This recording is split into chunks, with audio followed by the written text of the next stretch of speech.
ನಾನು ಹೇಳೋ ವಿಷಯ ಸ್ವಲ್ಪ ಕಹಿ ಆದರೂ ಸತ್ಯ ಇದೆ. ಈ ಪ್ರಪಂಚದಲ್ಲಿ ಪ್ರೀತಿ, ವಿಶ್ವಾಸ, ಸ್ನೇಹ, ಸಂಬಂಧ, ಬಾಂಧವ್ಯ, ಮಾಧುರ್ಯ ಎಲ್ಲವೂ ಅವಲಂಬಿತ ಆಗಿರೋದು ಎಲ್ಲರ ಅವಶ್ಯಕತೆ ಮತ್ತು ಲಾಭದ ಪ್ರಮಾಣದ ಮೇಲೆ. ಹೇಗೆ ಅಂತೀರಾ?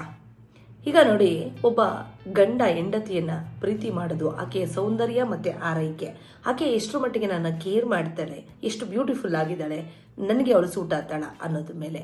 ಹಾಗೆ ಒಬ್ಬ ಹೆಂಡತಿ ಕೂಡ ಗಂಡನ ಮೇಲೆ ಡಿಪೆಂಡ್ ಆಗೋದು ನನ್ನ ಗಂಡನ ಆದಾಯ ಎಷ್ಟು, ಆ ಆದಾಯದಲ್ಲಿ ನನಗೆ ಎಷ್ಟು ಸೇರಲ್ಪಡುತ್ತೆ, ನನಗೇನು ಮಾಡಬಲ್ಲ ಆತ ಅನ್ನೋದ್ರ ಮೇಲೆ ಅವಳ ಪ್ರೀತಿ ಅಲ್ಲಿ ಡಿಪೆಂಡ್ ಆಗುತ್ತೆ.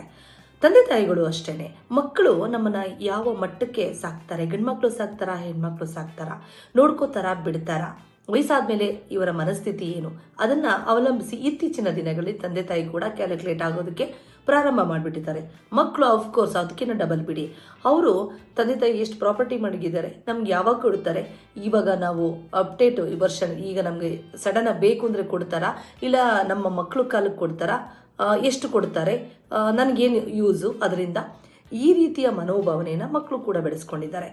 ಎಲ್ಲವೂ ಸ್ವಾರ್ಥ. ಈಗ ಪ್ರೇಮಿಗಳು ಕೂಡ ಅಷ್ಟೇ, ಪ್ರೀತಿ ಮಾಡೋದು, ಈತ ನನ್ನನ್ನು ಎಷ್ಟರ ಮಟ್ಟಿಗೆ ಕೇರ್ ಮಾಡ್ತಾನೆ, ಕೇರಿಂಗ್ ಇಲ್ಲ, ಒಂದು ಪ್ರೀತಿ ಇಲ್ಲ, ನನಗೊಂದು ದುಡ್ಡಿಲ್ಲ, ಕಾಸಿಲ್ಲ, ಲಕ್ಸುರಿ ಲೈಫ್ ಇಲ್ಲ ಅಂದರೆ ಬೇಕಾಗಿಲ್ಲ. ಅವನು ನಾಲ್ಕು ಜನ ಬಾಯ್ ಫ್ರೆಂಡ್ಸು, ಗರ್ಲ್ಸ್ ಬಾಯ್ಸ್ಗೂ ಅಷ್ಟೇ 5-6 ಜನ ಗರ್ಲ್ಸ್ ಇರ್ತಾರೆ. ಯಾಕೆಂದರೆ ಮೇಂಟೆನೆನ್ಸ್ ಅಷ್ಟೇ. ಎಲ್ಲ ನಡೀತಾ ಇರೋದು ಲಾಭ, ಅವಶ್ಯಕತೆ, ಅಂದರೆ ಯಾರಿಗೆ ಎಷ್ಟು ಅನುಕೂಲ. ನೋಡಿ, ನಾವು ಯಾರನ್ನ ಮಾತಾಡಿಸ್ಬೇಕಾದ್ರೂ ಅಷ್ಟೇ, ಫ್ರೆಂಡ್ ಮಾಡ್ಕೋಬೇಕಾದ್ರೆ ಯೋಚನೆ ಮಾಡ್ತೀವಿ, ಇವ್ರು ಯಾವ ರೇಂಜ್ಗಿದ್ದಾರೆ, ಇವ್ರ ಆಸ್ತಿ ಅಂತಸ್ತೆಷ್ಟು, ಇವರು ಎಷ್ಟು ಮಟ್ಟಿಗೆ ನಮಗೆ ಯೂಸ್ ಆಗ್ತಾರೆ, ಆಸ್ತಿ ಅಂತಸ್ತಿಲ್ಲ ಅಂದರೂ ನಮಗೆ ಟೈಮ್ಗೆ ಆಗ್ತಾರಾ, ಯಾವ ರೀತಿಯಲ್ಲಿ ನಮಗೆ ಸಹಾಯಕ್ಕೆ ಬರ್ತಾರೆ, ಇವೆಲ್ಲವನ್ನ ಲೆಕ್ಕ ಹಾಕ್ತಾ ಇದ್ದಾರೆ. ಅಂದರೆ ಎಲ್ಲರೂ ಕೂಡ ನಾವು ಕ್ಯಾಲ್ಕುಲೇಟಿವ್ ಮನೋಭಾವನೆಯನ್ನು ತುಂಬ ತುಂಬ ತುಂಬ ಬೆಳೆಸ್ಕೋತಾ ಇದ್ದೀವಿ. ಏಕೆಂದರೆ ಜನ ಕೂಡ ಅಷ್ಟು ಅಪ್ಡೇಟ್ ಆಗ್ತಾ ಇದ್ದಾರೆ. ಆಮೇಲೆ ಯಾರು ಬೇಕಾಗಿಲ್ಲ. ಈ ಕ್ಷಣದಲ್ಲಿ ಬೇಕಾಗಿರೋ ವ್ಯಕ್ತಿ ನೆಕ್ಸ್ಟ್ ಲೆವೆಲಲ್ಲಿ ಬೇಕಾಗೋದಿಲ್ಲ. ಈಗ ಒಬ್ಬ ಯಾರೋ ಸಹಾಯ ಮಾಡಿದಾನೆ, ಅವನ್ನ ನೆನೆಬೇಕಲ್ವಾ, ನಮಗೆ ಅವತ್ತು ಕಷ್ಟಕ್ಕಾಗಿದ್ದಾನಲ್ವಾ ಅಂದರೆ ಆ ನಿಯತ್ ಯಾರಿಗೂ ಇಲ್ಲ. ಅವನೇನು ಪುಕ್ಸಟೆ ಮಾಡಿಲ್ಲ, ಅವನೇನೋ ಮಾಡ್ದೆ, ಅದು ಪ್ರತಿಯಾಗಿ ನಾನೇನೋ ಮಾಡಿದೆ, ಅಲ್ಲಿಗೆ ವಜಾ ಆಯಿತು ಬಿಡಿ. ಅಂದರೆ ಒಂದು ಕೃತಜ್ಞತೆ ಅನ್ನೋದು ಇರುತ್ತಲ್ಲ, ಯಾರಾದರೂ ನಮಗೆ ಸಹಾಯ ಮಾಡಿದವ್ರನ್ನ ಕೊನೆ ಉಸಿರೋವರೆಗೂ ನೆನೆಸ್ಕೋಬೇಕಂತೆ. ಆ ಮನೋಭಾವನೆ ಕೂಡ ಕಾಣೆ ಆಗ್ತಾ ಇದೆ.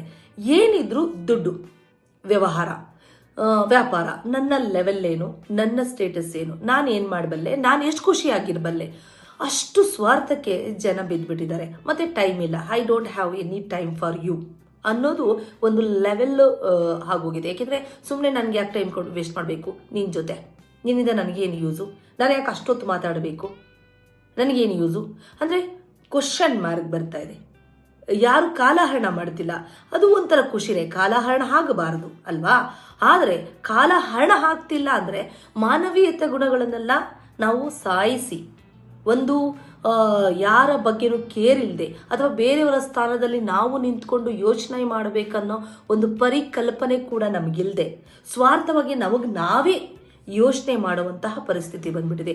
ಯಾವ ಮಟ್ಟಿಗೆ ಅಂದರೆ, ಅಲ್ಲ ರೀ, ನೀವು ಸತ್ತ ಮೇಲೆ ಅಟ್ಲೀಸ್ಟ್ ಒಂದು 4 ಜನ ಬೇಡವ ಅಂದರೆ, ಆ 4 ಜನ ಯಾಕೆ ಬೇಕು ಬಿಡಿ, ನಾವು ಸತ್ತ ಮೇಲೆ ನಮಗೆ ಹೆಣ ಎತ್ತಾಕ್ತಾರೋ, ಯಾರಾದರೂ ಎಳ್ಕೊಂಡೋಗಾಗ್ತಾರೋ ಅದು ನಮಗೆ ಗೊತ್ತಾ, ಬೇಕಾಗಿಲ್ಲ, ಸತ್ತ ಮೇಲೆ ನಾವೇ ನೋಡ್ತೀವಿ ಏನ್ರಿ, ಇರುವಾಗ ಎಂಜಾಯ್ ಮಾಡೋಣ, ಈ ರೇಂಜ್ಗೆ ಜನ ಥಿಂಕ್ ಮಾಡೋದಕ್ಕೆ ನಿಂತ್ಕೊಂಡ್ಬಿಟ್ಟಿದ್ದಾರೆ. ಏಕೆಂದರೆ ಪರಿಸ್ಥಿತಿನೋ ಪ್ರಕೃತಿನೋ ಅಥವಾ ಏನು ಬದಲಾವಣೆ ಆಗ್ತಾ ಇದೆ ಅನ್ನೋದು ಗೊತ್ತಾಗ್ತಾ ಇಲ್ಲ. ತಾಯಿ ಮಮತೆ ಕೂಡ ಕಡಿಮೆ ಆಗ್ತಾ ಇದೆ. ಮೊದಲು ಕಾಲದಲ್ಲಿ ನಮ್ಮ ಅಜ್ಜಿ ನಮ್ಮನ್ನು ಕೇರ್ ಮಾಡೋಷ್ಟು ನಾವು ನಮ್ಮ ಮಕ್ಕಳನ್ನ ಕೇರ್ ಮಾಡ್ತಿಲ್ಲ.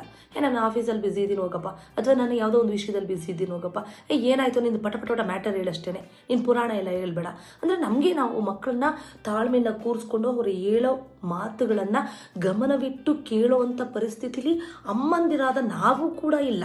ಅಂದರೆ ಇಡೀ ಪ್ರಪಂಚದಲ್ಲಿ ದೊಡ್ಡ ಸ್ಥಾನ ಇರೋದು, ದೇವರ ಸ್ಥಾನ ಇರೋದು ತಾಯಿಗೆ. ಆ ತಾಯಿ ಕೂಡ ಒಂದು ತಾಳ್ಮೆಯನ್ನು ಕಳೆದುಕೊತಾ ಇದ್ದಾಳೆ ಇತ್ತೀಚಿನ ದಿನಗಳಲ್ಲಿ. ಇನ್ನು ತಂದೆ ಅಂತೂ ನೆವರ್ ಮೈಂಡ್, ಅಯ್ಯೋ ನಾನು ಹೌದಾ, ನಾನು ಏನು ಮಾಡಬೇಕು, ಎಷ್ಟು ಅಮೌಂಟ್ ಕೊಡಬೇಕು ಅಷ್ಟೇ.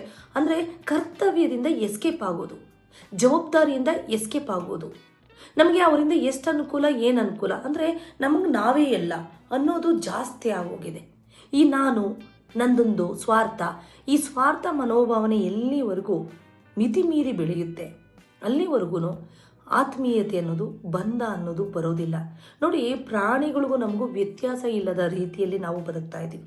ಮೊದಲು ಪ್ರಾಣಿ ಪಕ್ಷಿಗಳಿಗೆ ಬುದ್ಧಿ ಇಲ್ಲ, ತಿಳುವಳಿಕೆ ಇಲ್ಲ, ವಿವೇಚನೆ ಇಲ್ಲ. ನಾವು ಮನುಷ್ಯರು ಮಾನವೀಯ ಗುಣಗಳನ್ನು ಬೆಳೆಸ್ಕೊಂಡವರು ಮನುಷ್ಯರು. ಹಾಗಾಗಿ ನಮಗೆ ಪ್ರೀತಿ ಇದೆ, ಮತ್ತೊಬ್ಬರ ಮೇಲೆ ಅಕ್ಕರೆ ಇದೆ, ಅವ್ರಿಗೆ ನಾವು ಸಹಾಯ ಮಾಡಬಲ್ಲೆರು, ನಾವೇನೋ ಮಾಡ್ತೀವಿ ಅಂತ.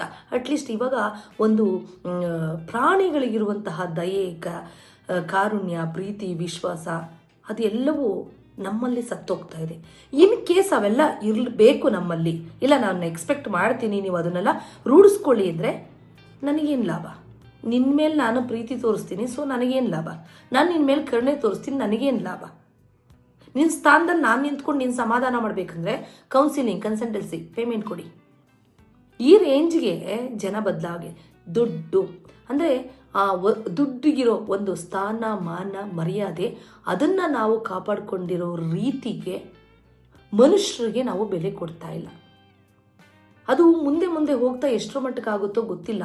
ಅಟ್ಲೀಸ್ಟ್ ನಾವೇ ಲಕ್ಕಿ ಅಂದ್ಕೊಳ್ಳೋಣ, ಇಷ್ಟಾದರೂ ಪಡ್ಕೊಂಡಿದ್ದೀವಿ.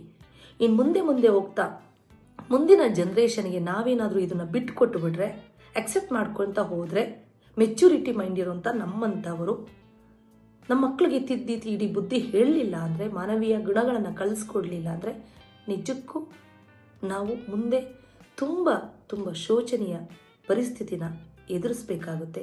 ಸೊ ಥಿಂಕ್ ಮಾಡಿ ನಾವು ಸ್ವಲ್ಪ ಮನಸ್ಥಿತಿನ ಬದಲಾಯಿಸ್ಕೊಳ್ಳೋಣ. ಒಳ್ಳೆಯ ಆರೋಗ್ಯಯುತ ಸಮಾಜವನ್ನು ಕಟ್ಟೋದಕ್ಕೆ ಪ್ರಾರಂಭ ಮಾಡೋಣ. ಸಣ್ಣ ಪ್ರಯತ್ನ ನಮ್ಮ ಕಡೆಯಿಂದ ಆಗಲಿ. ಏನಂತೀರಾ? ಸಬ್ಸ್ಕ್ರೈಬ್ ಮಾಡ್ಕೊಳ್ಳೋದನ್ನ ಮರಿಬೇಡಿ.